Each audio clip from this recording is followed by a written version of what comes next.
আসসালামু আলাইকুম ভিউয়ার্স। তো আমি এখন যেখানে দাঁড়িয়ে আছি সেটা হচ্ছে আমাদের মৌলভীবাজারের সব থেকে সুন্দর একটা পার্ক। তো সেটা হচ্ছে মৌলভীবাজার লেকওয়ে। তো আসলে এখানে অসাধারণ একটা দৃশ্য, চতুর্দিকে সুন্দরে ভরপুর। তো এখনো যারা আসেন নাই আমাদের মৌলভীবাজার লেকওয়েতে, তো সবাই আসবেন। তো আসলে আমি এখানে প্রায় সময় আসি। তো অনেক সুন্দর একটা দৃশ্য, তো আপনারা আসলে এখানে না আসলে বুঝবেন না। তো এখানের দৃশ্য কিন্তু অসাধারণ একটা দৃশ্য। বিকেলবেলা অনেক মানুষ আসে, তো আমিও আসি।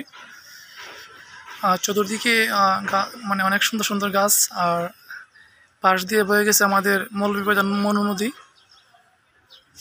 তো সব মিলিয়ে কিন্তু এখানে অসাধারণ একটা দৃশ্য। তো এখন অনেক রোদ, তো বিকেলবেলা অনেক মানুষ এখানে আসবে ঘুরতে, আর আমি এখানে প্রায় সময় আসি।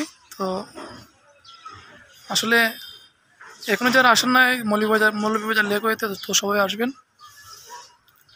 আর সবাই ভিডিওটা শেয়ার করে দিবেন যারা যেখান থেকে দেখতেছেন।